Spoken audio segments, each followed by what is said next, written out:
Have you ever wondered how a boy born on a distant island, raised by a single mother, faced a world where his skin color was a wall, and still became the most powerful man on earth? Barack Obama. A name that didn't just lead a nation. It changed the way the world thinks. He wasn't just a president. He became a movement of hope, of change, of humanity. But his journey was far from easy. This is the story of a boy who fought against identity, against silence, against hate. A boy who learned how to smile after loss. And with that smile, he conquered the world. Barack Obama was born on August 4, 1961, in Honolulu, Hawaii. His full name, Barack Hussein Obama II. A black father, a white mother. Two completely different worlds that met in one child. His early life was filled with questions about race, about identity, about belonging. His father, Barack Obama Sr., was a brilliant student from Kenya, studying in America on a scholarship. His mother, in Dunham, was a white woman from Kansas, progressive, curious, and independent. They met in college. They fell in love and broke every societal rule to be together. But the fairy tale didn't last. When Barack was just 2 years old, his parents separated. His father returned to Kenya, and Obama was left with only his memories. Growing up in Hawaii was both a blessing and a burden. The island was multicultural, but Obama felt like he belonged nowhere. To white kids, he was too black. To black kids, he was too white. He often asked himself, "Who am I?" That emptiness inside him would later become the fire that lit up the world. His mother, Anne, was his rock. Every morning at 4 a.m., she would wake him up to study. She told him, "Barack, you are special. You were born to change the world." And later remarried.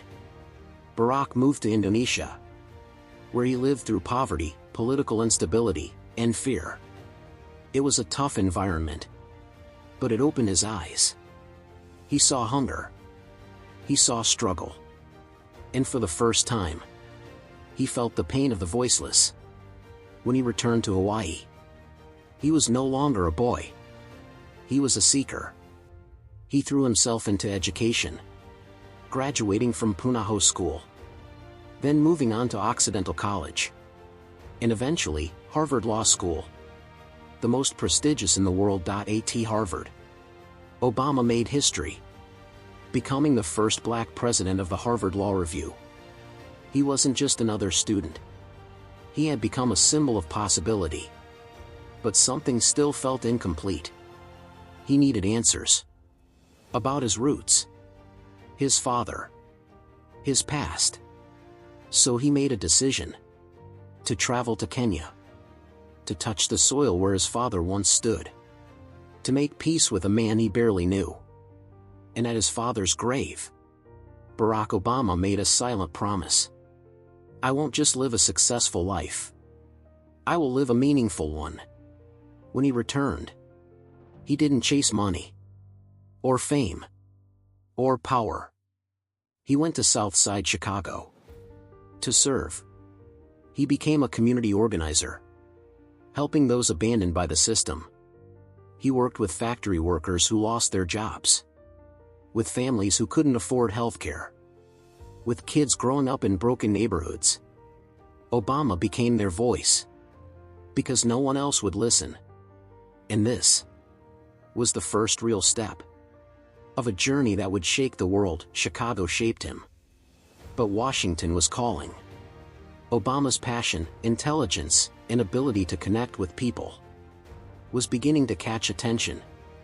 In 1996, he entered politics, winning a seat in the Illinois State Senate. But he wasn't satisfied with just local change. He wanted to fix the system from the inside. He stood for unity in a world of division. For hope in a time of fear. He didn't play dirty politics. He didn't chase headlines. He listened. He worked. He served. Then came 2004. The moment that changed everything. Obama was invited to speak at the Democratic National Convention. Millions watched. Few knew his name. But that night, everything changed. He walked up to the podium. Calm. Focused. Determined. And then he said, "There's not a liberal America and a conservative America, there's the United States of America." The crowd erupted. For the first time in decades, a voice had risen that united. Instead of dividing. America didn't just listen. They believed. That speech launched him into national fame. In 2005, he became a U.S. Senator. And soon, the whispers began. Could he be the next president? He was young. He was black. He had an unusual name. Barack Hussein Obama. But more than anything, he had hope. And in a world drowning in war, recession, and fear, hope was a powerful thing. In 2007, Barack Obama announced he would run for President of the United States. The world was stunned. So was the system. People laughed. News anchors smirked. He's too inexperienced. Too idealistic. He doesn't stand a chance. And worst of all, America will never elect a black man as president. But Obama didn't listen. He hit the roads. He walked the towns. He shook hands with strangers. He looked into their eyes and said, "Yes, we can." But the road was anything but smooth. His biggest rival? Hillary Clinton. The most powerful woman in American politics. Experienced. Backed by a massive machine. And with the Clinton legacy behind her. Obama? He had a dream. And a microphone. Their debates were intense. The media leaned toward Clinton. But the people, they were listening to something else. A different tone. A new kind of honesty. Obama didn't attack. He inspired, and then came a scandal.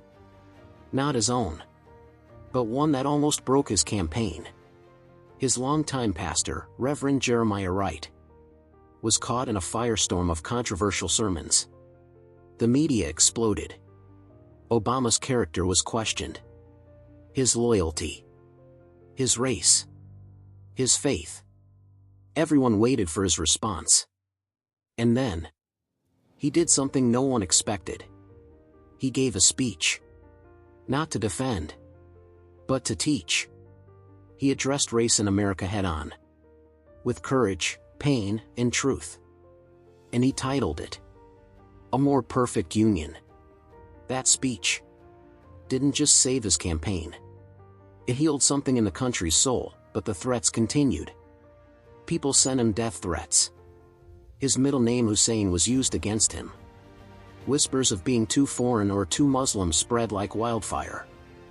Yet through it all, he remained calm, focused, and hopeful. And then, he did the impossible. He won the Democratic nomination, defeating Hillary Clinton in one of the toughest primary battles in history. But the final boss was still waiting. John McCain. A war hero, a respected senator, and a powerful Republican figure. The final battle had begun. The world was watching. Markets were crashing. Wars were raging. And America was breaking. Obama stood before a broken nation and said, "We are the ones we've been waiting for." He wasn't selling politics. He was offering purpose. On November 4, 2008, Barack Hussein Obama was elected the 44th President of the United States. The first black man to ever hold that office. History had changed forever. January 20, 2009. The world held its breath as Barack Obama placed his hand on Abraham Lincoln's Bible and took the oath. "I, Barack Hussein Obama, do solemnly swear It wasn't just a ceremony. It was a rebirth. Of a nation. Of dreams. People wept. Elderly black citizens whispered. I never thought I'd live to see this day, but the celebration didn't last long. He stepped into the Oval Office. Facing the worst financial crisis since the Great Depression. Banks were collapsing. People were losing homes, jobs, and hope. Obama didn't panic. He acted. He passed the American Recovery and Reinvestment Act. A bold, $800 billion economic rescue. He saved auto companies. Stabilized Wall Street. And slowly, the economy began to breathe again. But that wasn't enough. He wanted to fix something deeper. Something broken for generations. Healthcare. For decades, millions of Americans lived without health insurance. One illness, and they were bankrupt. One emergency, and they lost everything. Obama promised change. But Congress fought him. The media mocked him. Even his own party hesitated. Still, he pushed. 4 months. Through hate, lies, and resistance. And finally, in March 2010, he signed into law the Affordable Care Act, or as the world now knows it, Obamacare. For the first time in history, millions of Americans got health insurance and dignity, but the job was far from over. In May 2011, a secret operation was unfolding, one that would define Obama's leadership forever. After years of intelligence, risk, and planning, U.S. Navy SEALs launched a daring raid in Pakistan. Target: Osama bin Laden, the world's most wanted terrorist. And when it was done, Obama stepped out calmly and said, "Justice has been done. The man responsible for 9/11 was dead." And the world watched, stunned. As the man of peace also became the man of resolve, but leadership wasn't always about war. Sometimes, it was about tears. In 2012, tragedy struck. A gunman entered Sandy Hook Elementary School and murdered 20 children. Obama spoke at the memorial. His voice trembled. Tears rolled down his cheeks. He wasn't just a president. He was a father. And in that moment, he mourned with a nation. We can't tolerate this anymore. These tragedies must end. But change was hard. The country was divided. In his second term, he faced deeper opposition. The political climate grew toxic. Social media spread misinformation. Conspiracies bloomed. The rise of racial hate surged. Charleston, Ferguson, Baltimore. But through it all, Obama kept speaking of unity. He kept reminding Americans, we are not as divided as we seem. He pushed for climate change agreements, advocated for LGBTQ+ rights, and fought for immigration reform. In 2015, he lit the White House in rainbow colors, celebrating the legalization of same-sex marriage. And in that light, millions felt seen, respected. Heard, January 20th, 2017. He stepped off the stage. Not with regret, but with grace. The boy from Honolulu, the son of a Kenyan man and a Kansas woman, had become the most powerful man on earth. And left with his soul intact, Barack Obama didn't just serve 8 years as president. He rewrote what leadership looked like in the 21st century. He showed the world that a man of color could rise to the highest office. With grace, discipline, and compassion. He made mistakes, faced failures, but never lost the dignity that defined him. That, too, is legacy. Obama wasn't just respected in the U.S. He was admired around the world. He visited over 50 countries, rebuilt relationships strained by war, spoke at Mandela's memorial, lifted the U.S. Cuba embargo, negotiated the Iran nuclear deal. He won the Nobel Peace Prize in 2009. Not for what he had done, but for what the world believed he could do. Because he made people believe in better leaders, in better futures. Obama was one of the greatest orators of his generation. He didn't just speak, he moved people. His speeches weren't written to impress. They were written to connect.